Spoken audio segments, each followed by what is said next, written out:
Let us offer our consecration to the Lord. Lord, we offer up to you this day, and we ask that your name be glorified in all that we do as we are on this special feast day, especially here in the Archdiocese of Boston. And we celebrate this day and ask you to always lead us closer to where you are calling us as servants of Christ. And we ask this through Christ our Lord. Well, today is September 14th, the exaltation of the cross. And it's a very special day, especially here in the Archdiocese of Boston. One of the reasons being that the Cathedral of the Holy Cross, is celebrated the feast day today. Why? Do you know that the reason why we call it the Cathedral of the Holy Cross is because there is a relic of the true cross at the cathedral, and it's been part of the Archdiocese since day one, because the first bishop of the Archdiocese of Boston, well, at that point, the diocese, his name was Bishop Chevreuse, and he was sent from France. Remember something, this area of the country was colonized by the British, but evangelized by the French.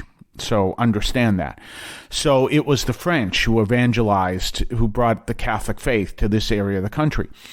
And so the bishop at the time, Bishop Chevreuse, was sent from France to come here to found the diocese at that point of Boston. And he brought a relic of the true cross that was given to him by, I don't know who was the bishop at the time. And so that relic is still here in the Archdiocese of Boston, and it is part of the Cathedral of the Holy Cross.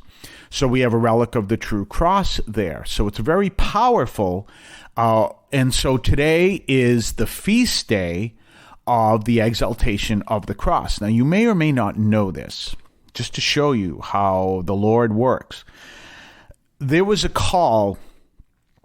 move to change the teachings of the church, and what they were actually working on was literally to stage a coup of the Catholic Church. If you remember this, you go back about, what's this? So go back about 20 years and you do your study. They had their own constitution, they had everything, and they had set up a web page where there would be a whole bunch of information on the web page, and then the people who would protest out front of the church would parrot back what was on the webpage. We'd watch this and stuff. Well, one of the things that they did, this is one of the reasons why, if you're really going to live the Catholic faith, make sure you're living the Catholic faith. Well, what had happened was these people were trying to stage a coup of the Catholic Church. And one of the ways they thought to do it was to encourage people to boycott the church because of the issues with the priest abuse crisis. Understandable, absolutely. We can understand that.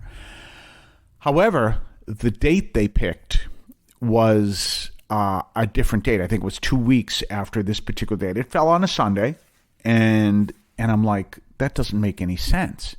Because if you knew the Catholic faith, then you would know the feast day of the Archdiocese of the Cathedral of the Holy Cross, which is where they wanted the protest to begin, was the exaltation of the cross, which fell on a Sunday. That is the day you would call for a boycott if you were really understood your Catholic faith. And I said, there you go.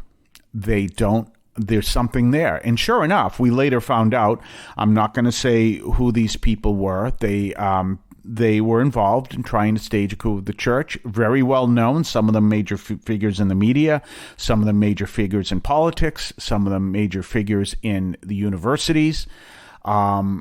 All trying to stage a coup in the Catholic Church, and it failed. Why? Because you're not fighting the people, you're fighting God, and God wasn't going to allow that. So they picked the wrong date, and that was one of the dead giveaways that they weren't who they said they were. Fascinating little story, and I brought that up at the time. Why? Because the feast day of the Archdiocese of Boston, at least as far as the Cathedral of the Holy Cross goes, is this day right here, the exaltation of the cross. And there you have it, the exaltation of the cross. And why? Because the Cathedral of the Holy Cross has a relic of the true cross in it, and that's why it's called the Cathedral of the Holy Cross. So a little bit of history there. By the way, there's another fascinating little story there. There was I'll tell you the story on the other side of the break. But in the meantime, another thing to understand is all cathedrals are built in the shape of a cross. So if you go to like Google Earth or any of the maps which give satellite pictures of any of those platforms, and you look up the Cathedral of the Holy Cross or any cathedral in the whole world, you're going to see it is shaped like a cross.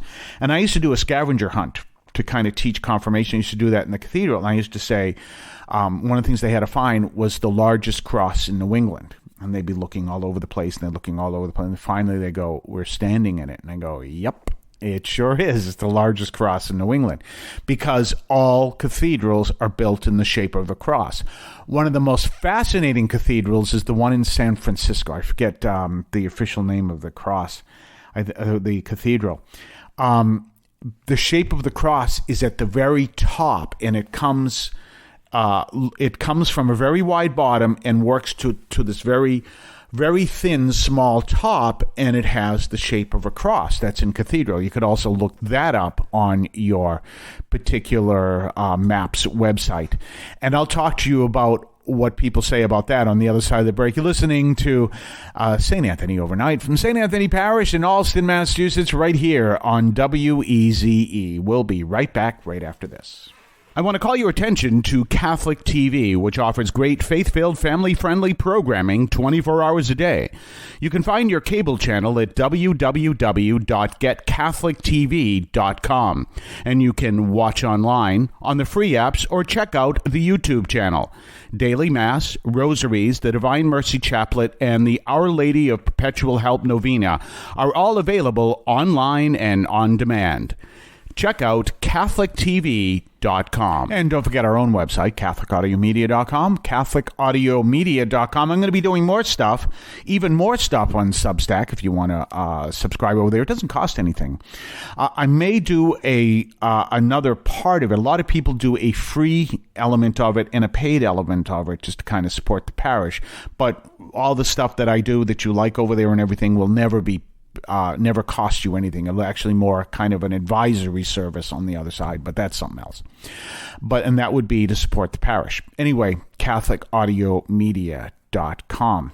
So anyway, the cathedral in San Francisco has the nickname the washing machine agitator. So if you can imagine this, you have this big square base. It's all white, by the way, that works its way up to the point that at the very thin top you have the cross, and people said it looks like a washing machine agitator. So that actually is the nickname. But at the same time, it is still shaped like a cross. And so you have that understanding. So all cathedrals are shaped like a cross. So understand that here we are looking at the exaltation of the cross. And why is the cross so important? Because the cross is where Christ died so that we could be saved. He took our place so that we could be saved. Now, I talked earlier how we have the crucifix. I was talking about this yesterday, how Catholics believe in the crucifix, and other Christians say they say the Catholics don't believe Jesus. It's one of those lies they put out, that we don't believe Jesus resurrected from the dead because we keep Jesus on the cross. No, it's because of Jesus' self-giving on the cross that we are saved. That's why we have the cross. And so obviously we believe in the resurrection of Christ. And anyone who tells you, well, the Catholics don't believe in the resurrection of Jesus, that's a lie. And they've just broken one of the commandments. Of course we do. But what we believe also is that that was the ultimate form of self-giving. When I was back in my days when I was outside of the church, and this is before I joined the Navy, there was something that I had always wanted. If I ever got a tattoo, this would be it. It was my favorite symbols. And it was called the Greatest Act of Defiance. And it was this big, huge eagle coming down. And swooping on this little field mouse. And the field mouse doesn't have a chance, and he just turns around and gives a particular hand signal. Remember, I'm back in my teens at this point. And I love that. I thought that was just, it probably showed my experience with the world, and it was just everything that spoke for me at that particular time. It was like, yes. And I love that. Obviously, I never got it as a tattoo. I couldn't use it today. Couldn't use it in church today, obviously. But then I still always loved that idea. And then I thought, what a great idea is to take that and to show. Oh, by the way, the name of that was called, I don't know if I said that, the greatest act of defiance. And there you see Jesus on the cross, and I realized that's the greatest act of defiance. That even though he gave himself up for us, he did that in destroying the power of evil over humanity to those of us who embrace that gift. So I said that actually is the greatest act of defiance, and I actually have that as one of the mugs. And it's a real powerful truth. You can see that in the shopping, through the shopping tab. The powerful truth, the great act of defiance is Jesus dying on the cross. And that's what we celebrate today, the exaltation of the cross, which is the feast day of the Cathedral of the Holy Cross in Boston, right there on Washington Street in Boston. So do be aware of that. It's a very powerful truth. And the relic of the true cross is right there at the Cathedral of the Holy Cross in Boston. Have yourself a blessed day, and we will see you again tomorrow. If you would like to support our program, please consider a donation to St. Anthony Parish in Allston, Massachusetts. There are several ways to consider this. One is to purchase any of our merchandise, which you can find at the shopping tab at CatholicAudiomedia.com. That's CatholicAudiomedia.com. There are coffee mugs there. There's also my latest book, Encounter Christ in Your Humanity, all of which you can find at the shopping tab at CatholicAudiomedia.com. You can also donate to the show directly through either the Donate tab, also at CatholicAudiomedia.com, or by sending a donation through the U.S. Postal Service with your questions and comments at 43 Holton Street, Allston, Massachusetts, 02134. That's St. Anthony Parish, 43 Holton Street, Allston, Massachusetts, 02134. Finally, the best way you can support our parish is to attend Mass on Sundays at 10 o'clock and be a part of our parish. We thank you for any support you would like to give to St. Anthony Parish in Allston, Massachusetts, the sponsoring parish for this media outreach to Catholics and other Christians in the WROL, WEZE, and podcast listening audience. In Cristo vivimos.